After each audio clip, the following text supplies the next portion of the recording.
Welcome, ladies and gentlemen, to the Impact Post Show. The fans are filing out of the Sportsplex here on the campus of St. Clair College in Windsor, Ontario, Canada. We are on the heels of a huge night at Slammiversary in this very building this past weekend, and we're also still processing what just happened as we went off the air on Access TV.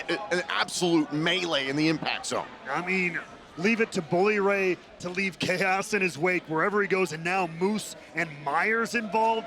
This has endless destruction written all over it. Yeah, we are going to dissect the entire situation here on the Impact Post Show in just a little bit. But first, we want to start off with some business, some corporate business, I guess you should say. The president of Impact Wrestling, Scott D'Amore, he's been reinstated after his leave of absence, got his win right here in Windsor, his hometown, at Slammiversary. Himself and Eric Young returning to Impact Wrestling at Slammiversary, defeating Bully Ray and Diener. Great to see Scott D'Amore back as the president of Impact Wrestling. And Slammiversary, by the way, our highest attended event in 4 years. What an evening. What a job by Scott D'Amore and company. Oh, I mean, absolutely. The shows have been absolutely incredible. We love this town. And Scott D'Amore, first night back officially as president of Impact Wrestling on the job, but also kind of pulling double duty for Santino Marella, taking over as the interim director of authority for all the nitty-gritty action, and he got right into the nitty-gritty action. Yes, he did. Upon coming back, much to the chagrin of the good hands. Yeah, the good hands just don't learn, and Swan and Callahan showed them what they're all about. Death Funk, I think, would be a good team name for them. What do you think? You run it by the Death Machine and all night long themselves.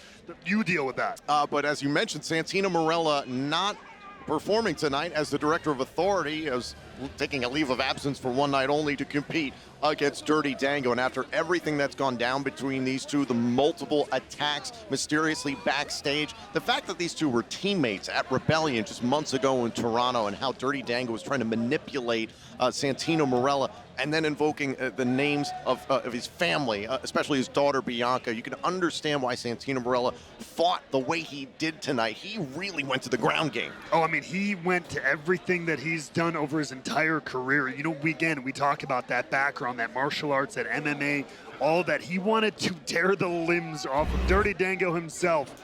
But man, he really, really, really got into the nitty-gritty, down and dirty, pun intended on that one. It did get down and dirty because unfortunately Santino Marella didn't come up with the victory. It went to Dirty Dango because of the interference of John E.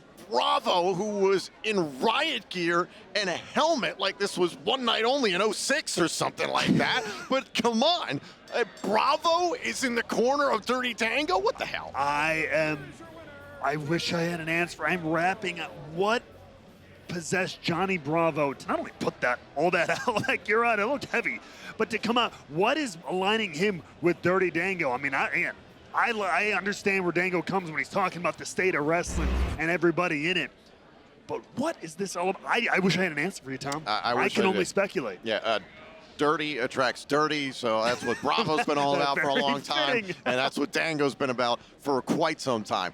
When we come back here on the Impact Post Show, we're going to dive into the chaotic Impact World Tag Team title match that went down this evening, the performance of Jake Something against Kevin Knight, and also the chaos that surrounded the return of the walking weapon Josh Alexander to the Impact Zone here in Access TV. Don't go anywhere.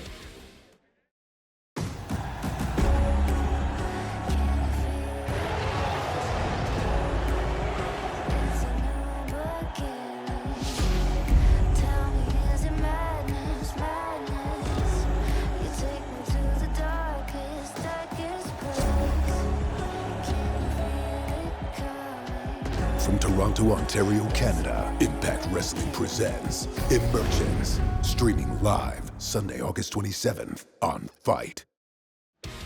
Again, a sincere thank you to the fine folks at St. Clair College here in Windsor, Ontario for hosting us not only for Slammiversary, but for this evening here on Access TV, which housed a fantastic Impact World Tag Team title match. Subculture, the brand new champions following Slammiversary, defending against the ABC and Ace and Bay's contractual rematch. This was a hell of a match, but once again, the Rascals reared their ugly heads. Rascals gonna rascal. Look, they thought they should have been a part of that four-way tag title match at Slammiversary. I agree. No, okay, I know you're going to meet it. Well, they did not have any. Those were never the in stakes writing. It was of not in Wentz writing. versus Bay a few weeks ago. But, come on, after that win that Zachary Wentz got over Chris Bay, don't you feel like they deserved it?